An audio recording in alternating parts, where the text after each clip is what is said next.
Hey guys, Ben here with Oddly Armed, and now that we've gotten the review and the tier listing out of the way for the AR-180, let's go ahead and take a look at how you field strip it and get a good look inside of the rifle.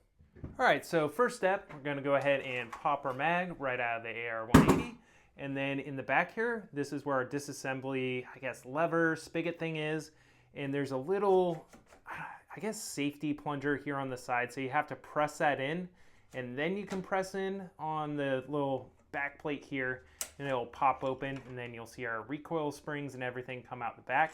So we can go ahead and pull that guy out. So you can see we got two springs here. They're not captured, but they just roll on this rod, and then we have our end plate, and you can see that button there on the side, and that's how it locks together in the receiver. And this is completely optional, but I'm going to go ahead and pop out the front pivot pin here. So if we pull that out the side, that'll allow our upper receiver and our lower receiver to separate. And there really isn't anything for us to maintain in the lower receiver, but we'll go ahead and take a look at it so you can see that stamped steel construction. One of the really interesting things about the AR-180 is even the trigger group is basically made out of stamped steel. So the vast majority of the parts on this rifle are made out of stamped steel. One part to be aware of here is going to be this guy, this little hook. That's going to be your bolt catch, and this is what interacts with the follower on the magazine. So when you reassemble this, there's a chance that you could have it flip back like this and potentially damage it. This is one of the parts on the AR-180 that is most common to see broken, bent, just kind of no longer working as it should. But that's pretty much it for the lower receiver. And next up for the upper receiver, we're just going to grab our charging handle, pull it to the rear so you can see that pops down our dust cover.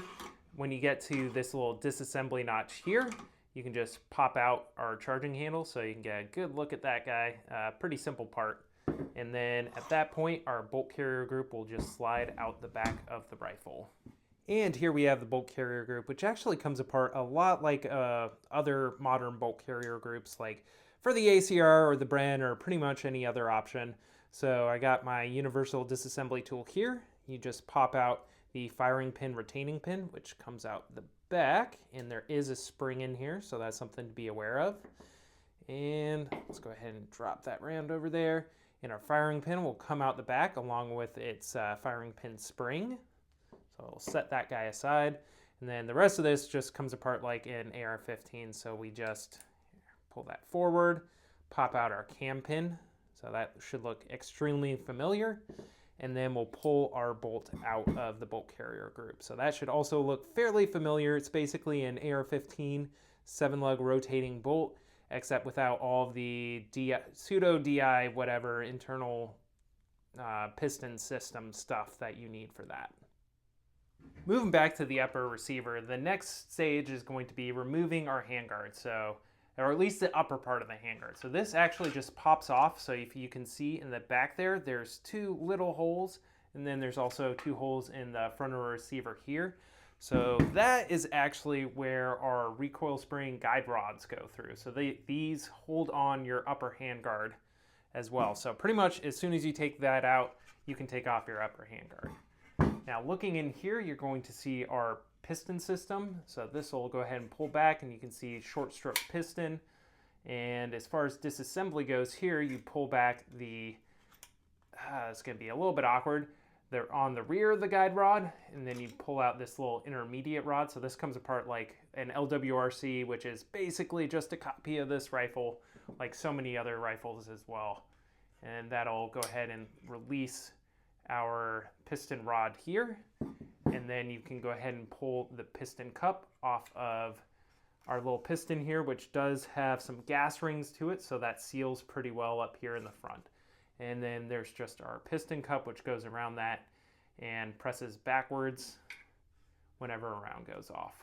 Yeah, let's go ahead and take a look at that receiver. So here on the right side of the receiver, you see we got our dust cover here, which covers up this gap that the charging handle rides in. You can see these little marks pressed into the receiver, which add to the rigidity, as well as welding marks up here for the trunnion, which is welded into this folded stamped steel receiver. So it's folded and then welded here on the bottom. See, there's a ton of room in there to be able to get in and clean it. On the side here, you can see this track, which is where the cam pin rides in and keeps it from unlocking when it's not in the forward position. And then up top of the receiver, you can see our optic mounting plate right here, as well as our rear side assembly, which comes with 2 aperture options, the 200 meter and the 400 meter option.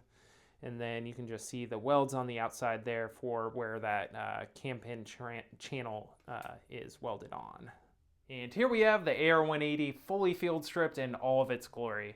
So thank you for coming along today and checking out this video on the field stripping of the AR-180 and checking out some of the mechanics behind it. I really appreciate you guys coming in. Hopefully like, share, subscribe, whatever you guys want to do. I appreciate it. And in any case, thanks for coming along, and I hopefully will have some more content out to you guys.